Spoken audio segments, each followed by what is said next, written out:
Welcome to this explainer. Listen, if you're a focused learner looking to capture the raw, untamed beauty of the Scottish Highlands and Islands, you are in exactly the right place. Today, we're breaking down Scotland's must-see photo spots for the ultimate photographic road trip. And we aren't just talking about where to point your camera. No! We are diving deep into the exact logistics, the timing, the locations, and the strategies you need to come away with absolute masterpieces. We'll be extracting all the crucial details from our source itinerary to give you a true masterclass in touring Scotland, so get your notebooks ready. Now, to make the absolute most of this explainer, let's establish our toolkit.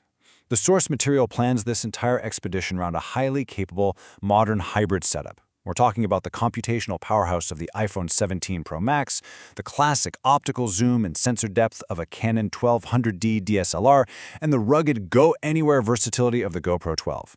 Throughout this explainer, we're going to match these specific cameras to Scotland's most cinematic landscapes. That way, you'll know exactly which tool to reach for when that perfect, fleeting Scottish light breaks through the clouds. All right, let's dive right in. Here's the geographical timeline for our expedition. The journey begins on July 20th down in Grays, and we're driving a spacious 7-seater Ford S-Max. Week 1 is anchored on the west coast at Wemyss Bay Holiday Park, which gives us prime access to those coastal islands. Then, we shift dramatically north for Week 2, establishing our second base at Nairn Lochloy Holiday Park, basically our gateway to the Highlands and the Northern Waters. Finally, the whole trip wraps up with a city stopover in Edinburgh starting August 3rd. It's a brilliantly structured itinerary. Consider this your mission briefing. Our agenda for today's explainer breaks down into 5 distinct phases: West Coast and castles, Isle of Bute wildlife, cinematic highland landscapes, northern waters and islands, and finally gear and logistics. So jumping right into Section 1, West Coast and Castles. Vibrant colors and classic panoramas. We're operating out of our first base camp at Wemyss Bay.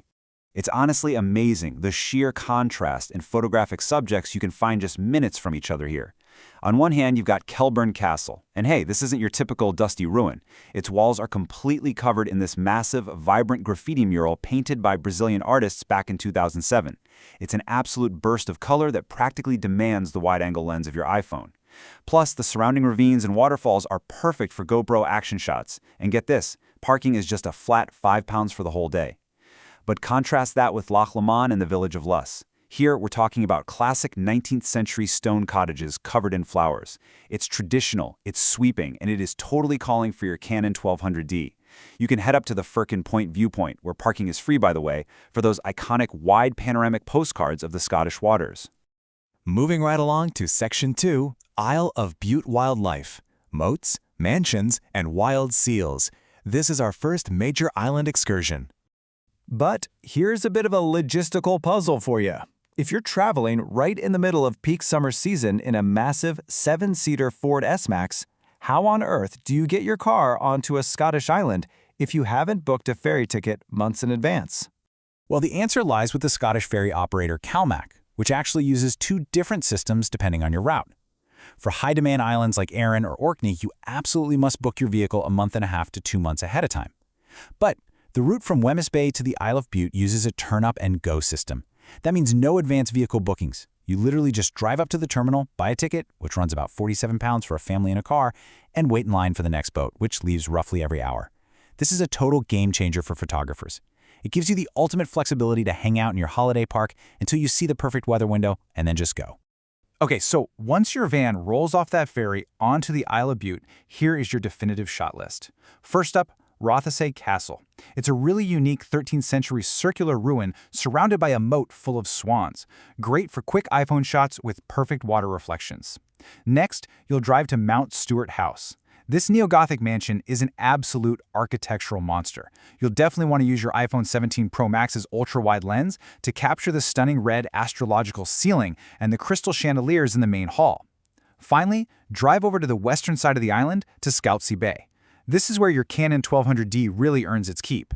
You're going to need its optical zoom to capture the large colonies of wild seals just lounging on the rocks, perfectly framed against the dramatic mountains of the neighboring Isle of Arran in the background. Leaving the islands behind, we hit Section 3, Cinematic Highland Landscapes, Moody Castles and Dramatic Coasts. Now this region is where you get those deeply cinematic, atmospheric shots that totally define the Scottish Highlands. Just 12 minutes from our new base is Cotter Castle. It's deeply tied to Shakespeare's Macbeth and is surrounded by the hauntingly beautiful Big Wood, perfect for moody, mysterious shots. Right at your doorstep is Nyern Beach, offering these spectacular sweeping dunes and massive tides. Sunset here yields incredibly cinematic spatial photographs. A short drive away are the Inverness Ness Islands, where you can photograph Victorian suspension bridges crossing the rushing River Ness. And of course, no trip to the Highlands is complete without a stop at the Urquhart Castle viewpoint to capture the sheer vastness of Loch Ness. Let's see how this all comes together when we throw some dramatic geology into the mix.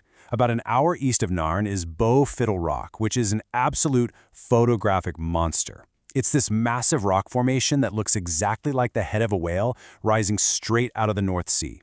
So the crucial point is how you shoot it.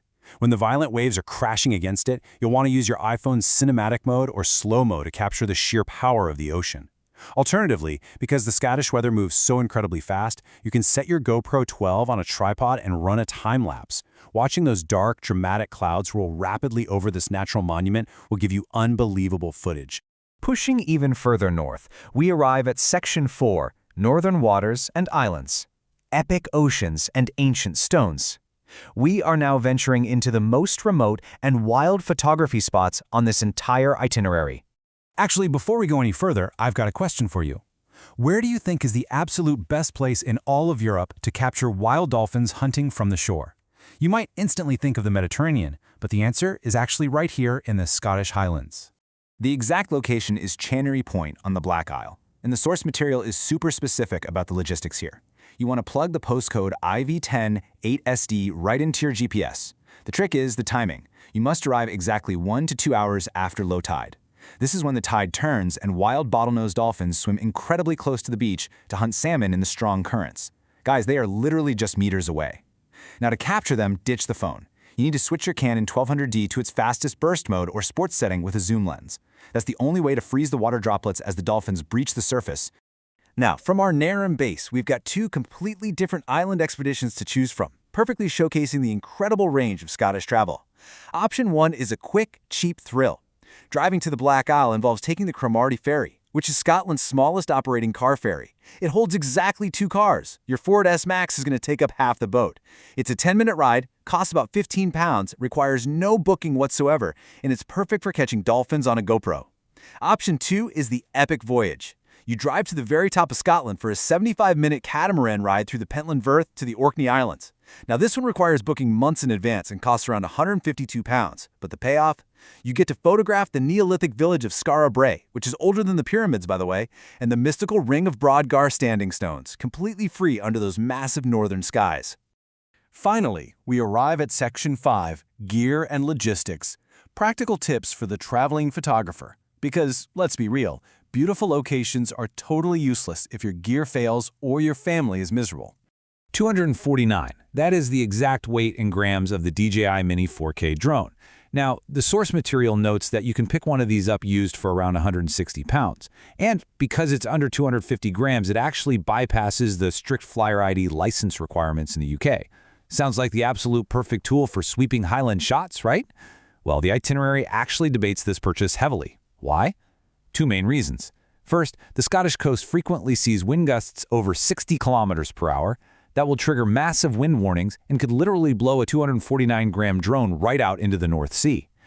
Second, organizations like Historic Scotland and the National Trust enforce strict no-fly zones around their castles. So while 160 pounds is a great deal, you really have to weigh against the harsh Scottish reality. Okay, let's run through some rapid-fire, battle-tested logistical tips that will save your trip. First up, ND/PL, or polarized, filters are absolutely essential for your cameras. The Scottish sun can pierce through the clouds out of nowhere, causing massive glare on wet rocks and lochs. Polarizers cut right through that. Second, pack dozens of microfiber cloths. The Scottish drizzle can sneak up on you in 5 minutes flat, and you will be constantly wiping your lenses. Third, do not rely solely on phone apps for navigation. Use a dedicated GPS, like the 7-inch TomTom Go Navigator, and punch in precise postcodes and coordinates. This keeps you from getting hopelessly lost on rural single-track roads when your cell service inevitably drops. Finally, keep a stash of 20, 30, and 50 pence coins in your glove box. When you're out exploring the Highlands, a lot of rural public toilets still use coin-operated turnstiles and simply won't accept a credit card.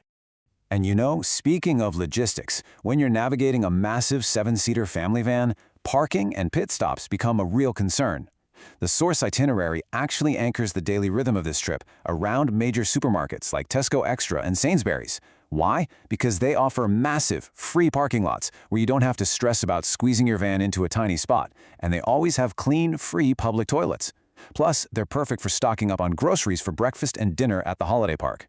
For midday lunches, retail parks, like the one in Inverness, offer easy drive-through access to McDonald's or KFC.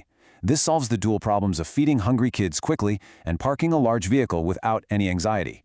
As we start to wrap up this explainer, I really want to leave you with this crucial paradigm shift. It is so easy to complain about the rain, but the source material explicitly reminds us Scottish weather, rain, fog, and clouds, is your biggest photographic ally. It adds incredible drama. Seriously, think about it. The same exact castle photographed under a boring blue sky looks completely different and frankly far more epic when it's surrounded by low-hanging fog or dark, brooding storm clouds. So the ultimate question for you is this. On your hunt for Scotland's must-see photo spots, are you going to sit in the car waiting for the sun to come out, or will you grab your microfiber cloth, embrace those cinematic Scottish clouds, and capture the moody masterpiece of a lifetime? Thanks so much for joining me on this explainer. Get your gear packed, and I'll see you on the next deep dive.